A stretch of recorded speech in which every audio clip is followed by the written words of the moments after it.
to try to see it on the biggest screen possible and in a format that he made, which is 70 millimeter, which people don't do that often. Well, there was also an interesting story on NPR this morning saying that now there's a demand and there are the orders on the books to build these IMAX cinemas. So what he has done with this ambitious idea has opened the avenue for other filmmakers to do this in the future. And that's that kind of big sky thinking that I think is important when you see somebody at the level of Christopher Nolan continue to do these ambitious things when he doesn't have to. Because and this is one of those things where if there is a director who can sell his idea to the studio because he says, I'm making an original film.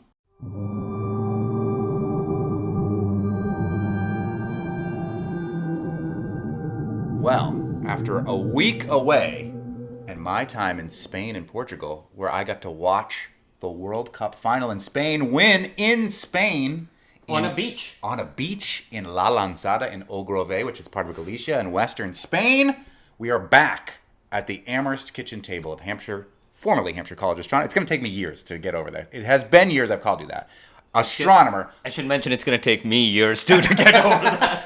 Former Hampshire College astronomer, 5 college astronomer, and the head of Kainaat Studios, Mr. Universe, Salman Hameed. There's been so many exciting things that have happened since we have last spoken, one of which is the World Cup. Another of which is we all got together with NEPM members and we wanted to go stargazing at Black Birch Vineyards in Hatfield, but thanks to Canada and the torched sky, we couldn't actually see anything. But we had a great time and a great conversation about astronomy with listeners. So look at nepm.org into becoming a member for the next type of event, because I think we are going to try this maybe again when the skies are more likely to be more clear. We had a great conversation about how there are sugar molecules in the Milky Way galaxy, the nougaty center of the Milky Way galaxy, and Hampshire and Mr. Universe is a board member of Amherst Cinema, where I'm now kind of on screen as an official spokesperson and member about why you should join. There is an important movie that's come out, and we're going to talk about grand thinking, big sky logic in regards to an interesting new observatory that's opening up and Christopher Nolan's The Odyssey. Yeah, so, and I should mention again, I would also urge, Amherst Cinema is really an amazing place to see movies that you can't find at other places. But right now you can also find a movie that you can find at other places, and that is The Odyssey. But we betrayed our own kind, and both of us saw The Odyssey in the XD theater at Cinemark. Okay, yes. And I saw an Amherst Cinema employee while I was there. No. Okay, so yes, look, go to Amherst Cinema as well, but also see it in XD. Yeah. The Odyssey, Monte, I saw it on the Thursday when it got released. And what did you think? Because you have come back. I've seen it a couple of times. What did you think? I just saw it yesterday at Cinemark. First of all, you saw it in what they've now been calling a IMAX theater. Christopher Nolan shot it on 70 millimeter IMAX, the first time anyone has ever done this. Special cameras made just for making this movie. So people were going all over the state and beyond to try to find the right kind of theater to watch this. You got duped.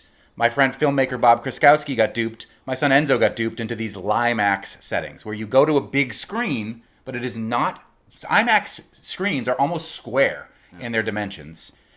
So they have the screens, but the problem is that they are doing digital projection of 70 millimeter on an IMAX type screen. So there is a lot of mixture of those, and so yes, I got duped, and I actually thought XD was really good.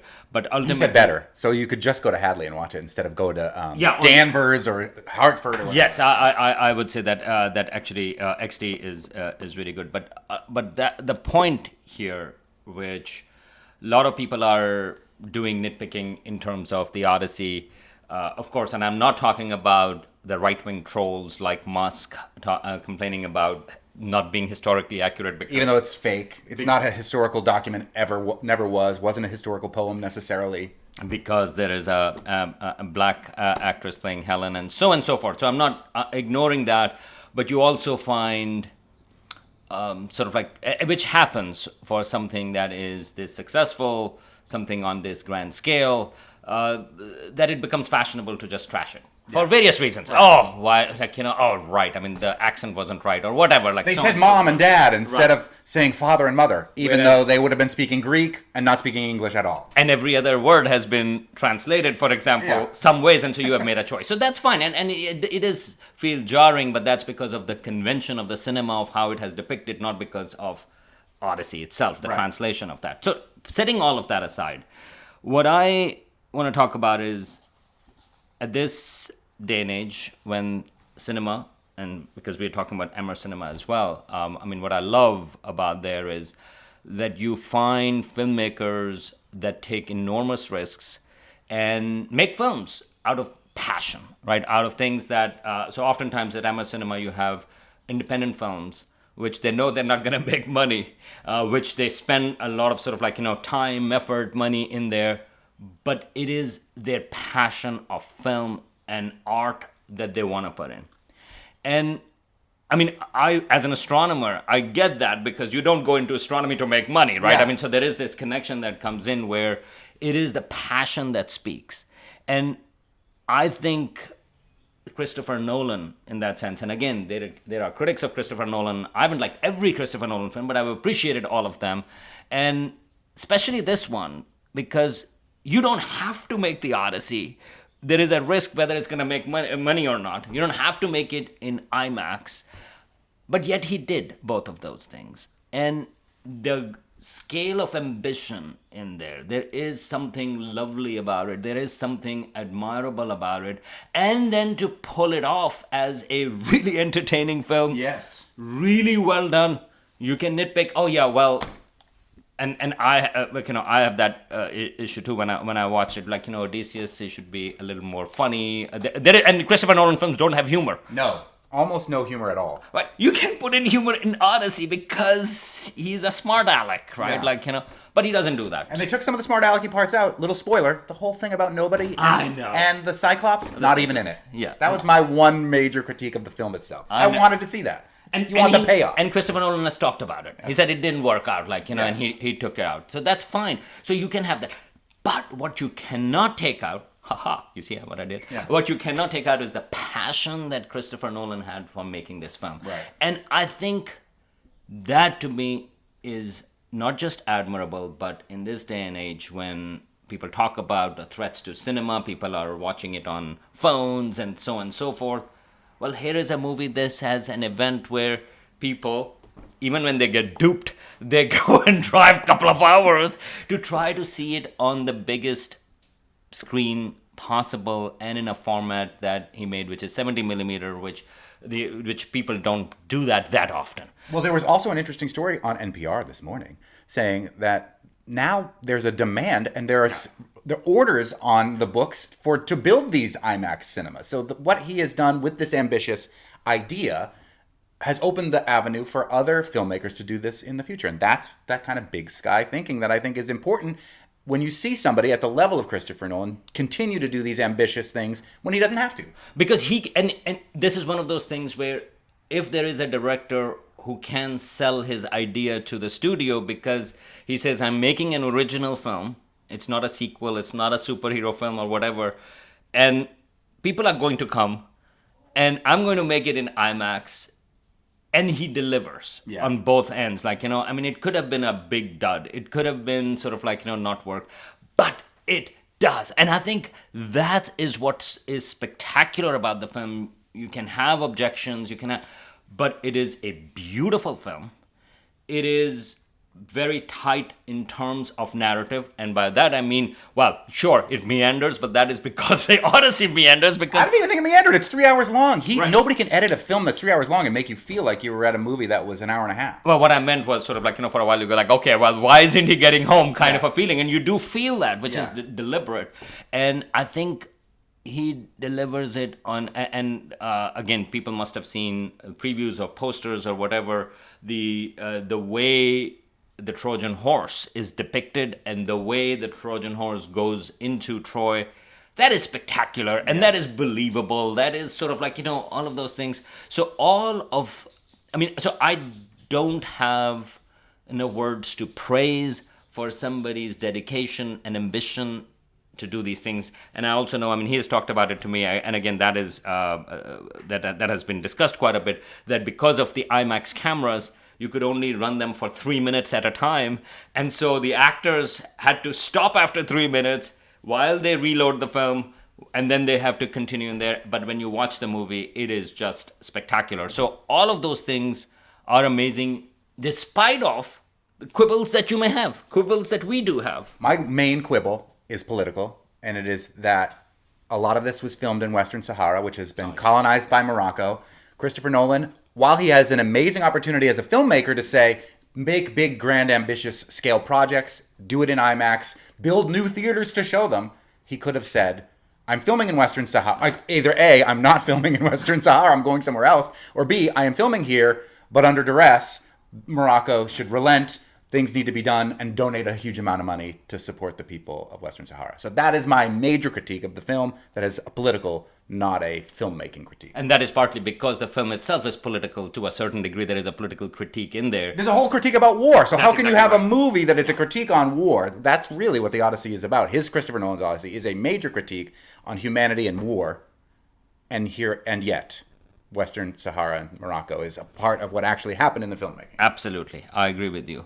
And before we switch topics, although not that greatly, we won't move too far away from ambition, but I do want to recommend an unplugged version of the Odyssey. So here we are talking about sort of like, great grand scale, sort of like, big screen IMAX and all of that stuff. But I mean, there have been a lot of different versions of the Odyssey, including Oh Brother, Where Art Thou? Yes. Lovely. And I think George Clooney is a perfect Odysseus. Yes, he's corny and quirky and funny. Right. But what I want to, just from a recent last 2-year time frame, there was another film that came out which was called The Return. And that is with Ralph Fiennes and Juliette Binoche, which just focuses on the last 2 books of the Odyssey. Basically, when he has reached Ithaca, and it starts from there.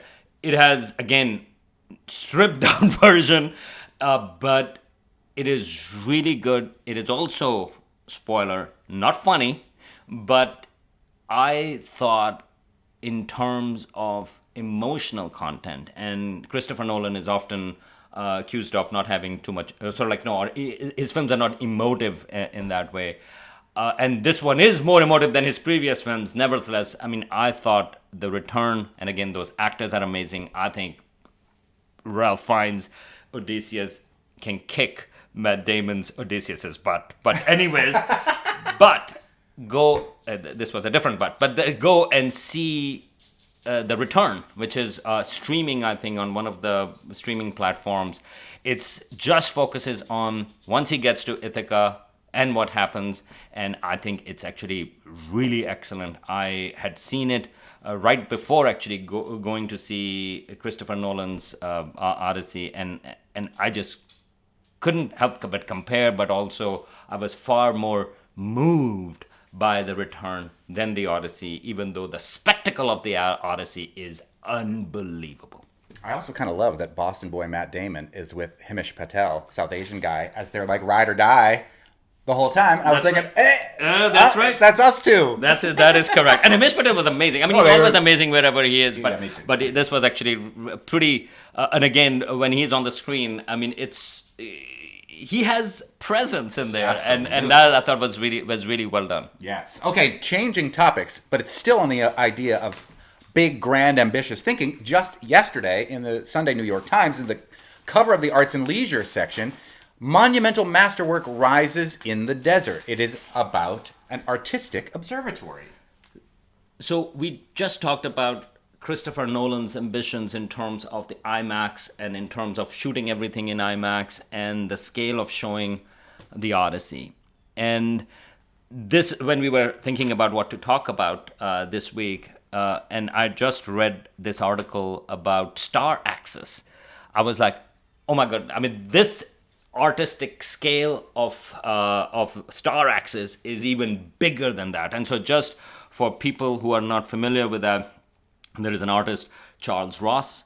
He started in the early 1970s. He had this idea that, well, he was looking for how to experience, in some sense, big timescales and big sky and things like that. And so he thought about, well, maybe he can create an old style observatory around the observations of the North Star, Polaris, right? So Polaris, again, if you think about it, our North Pole, North Celestial Pole, or the Earth's pole, is in the direction of the North Star.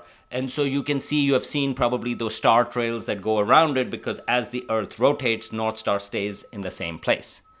Well, except it doesn't exactly. And over thousands of years, it actually changes its location because of Earth's precession. Earth spins like a spinning top. And so actually North Star is not always going to be in the north, but also right now it makes a tiny little circle because it's not exactly at the center.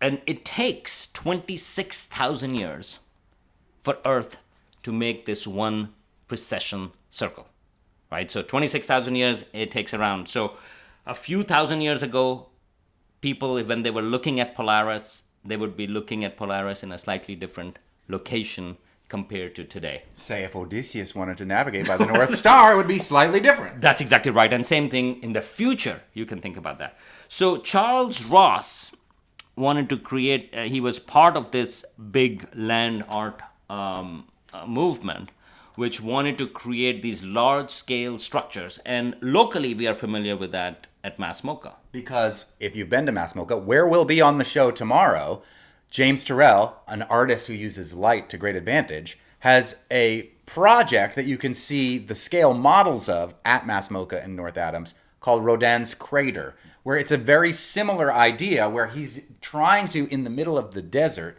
use the dark sky and the beautiful views of our Milky Way galaxy and beyond to observe from natural light hitting us rather than a traditional observatory with telescopes. And so these two massive scale art projects are essentially trying to achieve the same goal. And I think the star axis is a lot further along, according to the New York Times. Well, it's about to be finished. And again, so this is where the scale thing comes in, that Charles Ross started making it 50 years ago. And now he says that it's going to be finished by this December. It is located in New Mexico, which I'm very familiar with. I went to graduate school over there. But this is in the northeastern part of New Mexico, where he was looking for some land over there. And he says that he finds New Mexico with the big sky. But it's not just the sky, but it's the big land as well. And he thought that, he said that he finds in New Mexico that neither the sky or the land are dominating. They are more or less, their power is equal. And so he found this place at, I think, Chupinas Mesa, which is about 6,000 feet above sea level. And on that mesa, he started building this structure, which is now, partly it is in the mountain, and then you have this staircase that comes out, and there is a pyramid in there, and that staircase has about sort of like 147 stairs, and so that's very specific. And it's about 11 stories tall, and the pyramid itself is about 50 feet tall, 52 feet tall. So what is it about? Well, the way you go into the staircase, and again, I haven't been there. I would absolutely love to go there, and I hope when I go next time to New Mexico, I do get to visit the star axis. But the way it is designed is that you start climbing up the stairs, and you see a little sort of like small window way up on top, which is centered around the North Star, Polaris, today, Polaris. And each step will basically give you the width of the movement of Polaris, because again, as I said, it's not exactly at the North Pole, but it moves a little bit. And for more or less, for our direction purposes these days, for these thousands of years, it doesn't matter, it's in the north, but you can actually see the movement. And so currently, Charles Ross actually took extreme careful measurements. He knows about astronomy, he knows about mathematics, and he did close measurements. So right now, if you are on the 35th stair, then that will give you, if you observe Polaris over nighttime, you will see it make a tiny little circle movement over a period of 24 hours overall. And on the 35th stair, it's going to cover that hole if you just stand over there. Now, if you move sort of like on the 45th stair, then it's going to be a little bit bigger, the circle, in some sense, and that is going to be as if it is in 100 years from now. And you can actually go, and those are marked on the stairs. And in the same way, you can go back, so around, and you can actually imagine how Polaris was moving. And in some sense, you can flip it, how people, because people have always looked at the stars, and of course they knew about Polaris as well, how people would have seen the movement of Polaris over the nighttime. You can imagine that window in that sense would be smaller. And then of course, if you keep on going back, it will get bigger again. So he tried to imagine, and I loved the way he framed it. He wanted to see what Cleopatra, for example, would have seen the motion of Polaris back over there. And again, there are no telescopes in there. This is just an ancient observatory style where you are precisely measuring the motion of stars. And in this case, all of it is centered on the North Star, which is the Polaris. Now, interestingly, of course, in 13,000 years, this is the biggest cycle. In some sense, we are the farthest away from Polaris. Polaris is not going to be our North Star, but instead Vega is going to be closer to our north. Wow. And so that's going to be there. And in the same way, what Charles Ross got fascinated by it was because he found out that the pyramids, and this had been a big issue of where the alignment of the pyramids openings, the Great Pyramids, was not aligned with the Polaris. And so this was one of those cases. Well, wait a minute, what are they looking at? And as it turns out, some of them were aligned in a way where, for example, Orion was a few thousand years ago, because of the Earth's precession, it's a little bit different. And also a faint star, Thuban, which was more to the north, 4,500 years ago. So this is a faint star in the constellation Draco. That's where it was pointed towards. So the Great Pyramids were pointed towards these former places of the constellations that we know thousands of years ago. This new art installation, Star Access, in New Mexico, will show us how the North Star Polaris will change. And you can go to North Adams and learn about what the artist James Turrell has tried to design with his Rodin crater, which I hope someday may see the actual light of day, pun intended, or the light of night, and get an idea of how these big sky ambitious projects continue to delight and inspire us. Meanwhile, you can see what the Star Access has to offer in the New York Times from yesterday. Go to Mass MoCA and see what James Turrell has to offer right now. Come with us tomorrow as we broadcast from there. And while you're at it, go see Christopher Nolan's The Odyssey, another big sky project. Right. It's all, in all of these things, people are thinking on a larger scale, and it's an art project, and I'm including Christopher Nolan in that because he is imagining, and he is also imagining an ancient time, so the Bronze Age, in some sense. And again, it is not historical, it is mythology, and it is a story, but it is based on the Bronze Age. And so you have to imagine what people might have been thinking, what might have been doing, and so you have to create a whole world. And what I love about the project of Star Axis, for example, here he has spent 50 years and $10 million, by the way, on creating that on a land that was actually given to him by somebody, because about 400 acres or so to build that. It's about being human. So here also, humans have such a short time frame. And I'm talking about when you think about the Odyssey, the Bronze Age, thousands of years ago, or about Star Axis. The scales of the cosmos, scales of the universe are much bigger. How do we try, and humans try to do that. Carl Sagan did that with Cosmic Calendar, which is amazing.